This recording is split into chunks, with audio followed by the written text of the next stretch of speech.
우리는 살면서 끊임없이 선택을 하죠. 지금 이 순간의 즐거움을 택할 것인가, 아니면 더 나은 미래를 위해서 오늘의 힘든 일을 감수할 것인가. 이건 정말 오래된 질문인데요. 약 2500년 전의 지혜가 이 질문에 대해 제시하는 4가지 삶의 방식, 오늘 함께 살펴보겠습니다. 여러분, 좋은 삶이란 대체 뭘까요? 맛있는 음식 실컷 먹고 신나게 파티를 즐기는 삶일까요? 아니면 뚜렷한 목표를 향해서 한 걸음 한 걸음 나아가는 삶일까요? 아마 정답은 하나가 아닐 겁니다. 이 질문, 정말 오래전부터 우리 모두가 스스로에게 던져온 질문이죠. 놀랍게도 약 2500년 전 부처님께서 이 질문에 대해 아주 체계적인 틀을 하나 제시하셨습니다. 바로 술라 담마 사마다나 숫다라는 경전에서 말이죠. 이 고대의 지혜가 오늘날 우리의 삶을 되돌아보는데 아주 강력한 통찰을 줍니다. 이 가르침의 핵심 단어는 바로 담마사마다나입니다. 팔려인데요. 삶의 방식을 받아들여 실천하는 것이라는 뜻이에요. 쉽게 말해서 우리가 어떤 삶의 태도를 선택하고 살아가는가, 바로 그 자체를 말합니다. 부처님께서는 이 삶의 방식을 4가지 유형으로 나눠서 설명하셨어요. 자, 이 4가지 방식을 아주 간단한 표로 정리해 볼 수 있습니다. 보세요. 가로축은 미래의 결과, 즉 즐거움과 괴로움이고요. 세로축은 현재의 경험입니다. 그럼 이 4개의 칸에 어떤 삶의 방식들이 들어갈지 지금부터 하나씩 채워나가 볼까요? 첫 번째부터 시작해 보죠. 첫 번째 방식입니다. 현재는 달콤하지만 미래에는 고통스러운 결과를 낳는 삶. 아마 우리한테 가장 익숙하고 또 가장 경계해야 할 방식일지도 모르겠네요. 이 길을 걷는 사람들은 이렇게 생각해요. 감각적인 즐거움을 누리는 게 뭐 어때서? 문제될 거 없잖아? 이들은 당장의 쾌락에는 아무런 허물이 없다고 믿으면서 미래에 닥칠 결과는 생각하지 않고 그저 순간의 즐거움에 푹 빠져들죠. 경전에서는 이 삶의 방식을 아주 무서운 비유로 설명합니다. 바로 거대한 산라나무를 휘감아서 결국 죽게 만드는 말로아라는 덩굴에 빗대었죠. 처음에는 아주 부드럽고 연약해 보이지만 그 끝은 정말 파괴적입니다. 이 덩굴의 이야기를 한번 따라가 볼까요? 처음에는 그저 작은 씨앗 하나가 나무 아래에 떨어질 뿐입니다. 곧이어 부드러운 덩굴이 자라나서 나무를 감싸죠. 처음에는 그 감촉이 기분 좋게 느껴질 수도 있어요. 하지만 덩굴은 점점 굵고 무성해져서 나무 전체를 뒤덮고 숨통을 조여옵니다. 결국 하늘 높이 솟아있던 그 거대한 나무는 가지가 부러지고 서서히 죽어가게 되죠. 사소하게 여겼던 쾌락이 삶 전체를 무너뜨리는 과정과 정말 똑같지 않나요? 네, 이 길의 끝은 정해져 있습니다. 당장의 즐거움을 위해 심었던 그 작은 씨앗이 결국 미래에 극심한 고통이라는 열매를 맺게 되는 겁니다. 자, 이제 두 번째 방식입니다. 이 길은 현재도 고통스럽고 안타깝게도 미래 역시 고통으로 가득 차 있습니다. 뭐랄까, 시작부터 끝까지 괴로운 길이죠. 부처님 당시 인도에는요, 스스로의 몸을 학대하고 고문하는 게 깨달음에 이르는 길이라고 믿었던 수행자들이 있었습니다.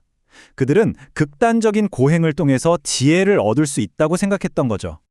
경전에는 그들의 끔찍한 수행 방법이 아주 자세하게 묘사되어 있는데요.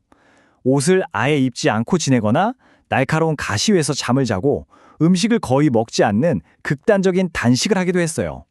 심지어 머리카락과 수염을 일부러 뽑거나 짐승 가죽처럼 거친 옷을 입으면서 스스로를 괴롭혔습니다. 하지만 부처님께서는 이런 무의미한 자기학대는 절대 지혜를 주지 못한다고 분명히 말씀하셨습니다.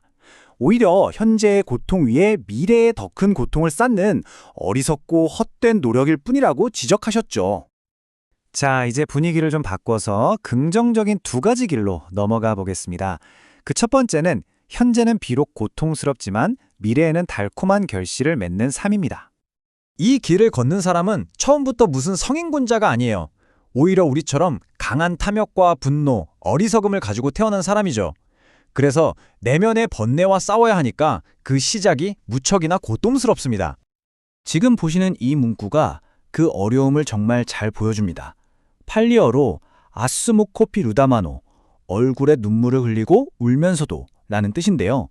자신의 한계와 싸우는 과정이 얼마나 고통스러운지를 정말 생생하게 표현한 구절이에요. 하지만 핵심은 이겁니다. 그들은 포기하지 않아요. 눈물을 흘리면서도 꾸준히 노력해서 마침내 청정한 삶을 완성하고 그 결과로 즐겁고 행복한 미래를 맞이하게 됩니다. 현재의 노력이 미래의 행복으로 이어진 거죠. 드디어 마지막 네 번째 방식입니다. 현재도 즐겁고 미래 역시 즐거운 가장 이상적인 삶의 방식이라고 할 수 있겠죠. 이 길을 걷는 사람은 앞선 사람과는 조금 다릅니다. 태어날 때부터 탐욕이나 분노, 어리석음 같은 번뇌가 그다지 강하지 않은 거죠. 그래서 수행의 시작부터 큰 괴로움 없이 즐겁게 정진할 수 있습니다. 이들의 즐거움은 첫 번째 길에서 봤던 그런 감각적 쾌락과는 근본적으로 다릅니다. 이건 자나, 즉 선정이라고 불리는 깊은 명상 상태에서 오는 기쁨과 평온함이죠. 외부 자극에 의존하는 게 아니라 내면에서 저절로 솟아나는 고요하고 충만한 행복입니다. 방금 살펴본 세 번째와 네 번째 길을 한번 비교해 볼까요? 시작점은 달라요. 한쪽은 강한 번뇌와 눈물로 시작하고 다른 쪽은 약한 번뇌와 평온함으로 시작하죠. 하지만 정말 중요한 건 과정이 어떻든 간에 두 길 모두 즐거운 미래라는 동일한 목적지에 도달한다는 점입니다. 자, 이렇게 네 가지 삶의 방식을 모두 살펴봤습니다. 이제 이 틀을 우리 자신에게 적용해 볼 시간이에요. 당신의 선택은 무엇인가요? 이 표가 모든 것을 요약해 줍니다. 지혜로운 선택이란 현재의 느낌뿐만 아니라 미래의 결과를 함께 고려하는 것이죠. 덩굴의 함정과 헛된 고행의 길을 피하고 그게 눈물의 노력이든 명상적 기쁨이든 결국 즐거운 미래로 향하는 길을 선택하는 것이 핵심입니다. 마지막으로 여러분께 이 질문을 던지면서 마무리하겠습니다. 지금 당신의 삶의 방식, 그리고 당신이 내리는 크고 작은 선택들은 이 네 가지 길 중에서 어디에 가장 가깝다고 할 수 있을까요? 이 고대의 지혜가 여러분의 삶을 되돌아보는 좋은 계기가 되기를 바랍니다.